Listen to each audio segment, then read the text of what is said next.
I hope you're having a great day. I want to start a story, uh, something which might give you a good perspective on how we uh, quickly judge and things the people around us.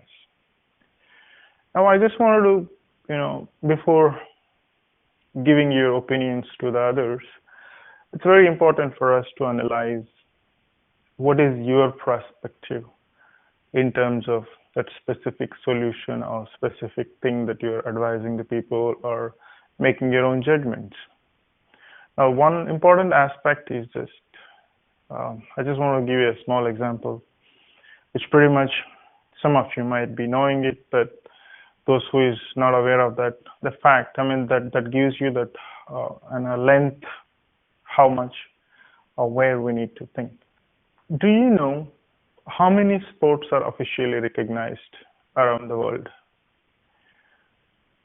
How many sports are being played and how many are officially recognized and how many are being played in the Olympics and what are the number of people who is following the sports? That gives you a good example of how we judge. That's just an example, and then you can take that example into your life and look around it before you make any opinions or making conclusions on the things what you are aware. Now, it's officially recognized. Sports are 200 nationally and internationally as we speak. And officially, there are 36 sports are being played in Olympics games, and 6 are being reviewed pretty much. That would be added if everything goes well in 2020 Olympics. Now there are 10 top sports, which is 4.5 billion viewers are followed for the soccer, and which everyone loves about it, and 2.5 billion is followed by cricket around the world. The lowest being golf and baseball, which is about 500 millions. So now that tells it all. Just because of one game is boring to you doesn't mean that people are not following it. It's boring, it's not interesting you because that's how you perceive it's boring.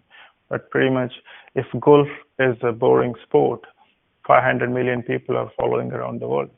Does it mean that that 500 million people is not aware what is a goal? Probably they enjoy what is being played over there. Similarly, same thing goes for all the sports. And now the total number, I'm still yet to come, of the sports which is played around the world, widely recognized, is 800 sports around the world. How many sports do you know from the childhood, and how many have you played, and what are those interests, and how you judge other sports are boring?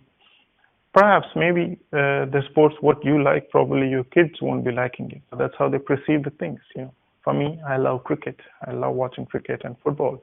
But other than that, everything is boring for me. It doesn't mean that the people who are watching, people who are following, are not interested in what they're doing it.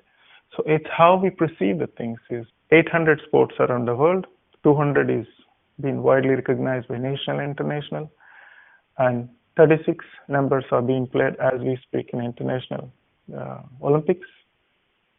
And there is only top 10 numbers, which followed by the 500 million and about 4.5 billion people.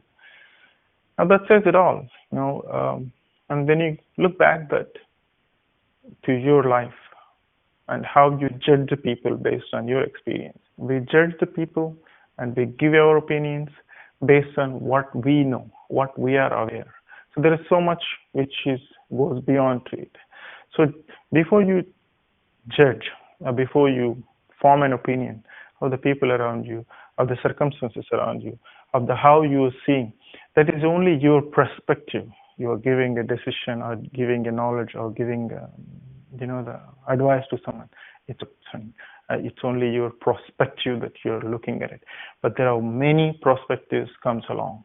So the sports is being one of the small examples. So moving forward, before you give any opinions of yourselves to the others, get deep dive into it and see what you really know about that specific opinion you're giving, which can help others. Pretty much you're going to harm someone, maybe with the opinions of yourself, which is pretty much only limited. You can't possibly knowing everything what's going on. However, paying attention that what opinion I'm forming, what opinion I'm giving to the others, is it helpful? Is it tested? Is it checked? Then only you form an opinion and give your opinion. Don't give unnecessary opinions, because you are giving opinion based on your perspective, not others' perspective. The sports is one of the good examples that I could give you. And first of all, look at yourself. How many sports do you like? How many the same sports do you like? Is it your kids being watched the same sports? Probably not. So in our family, if you cannot see the same opinions, how do we expect you giving the opinions to the others? It's something that we should be thinking. With that note, I would like to leave you today. Hope there was a little bit of knowledge for you to how you have to give your opinions to the others. Having a great knowledge of what you're saying is the most important thing. Be good to good and influence the people around you. See you on the next episode. Thank you.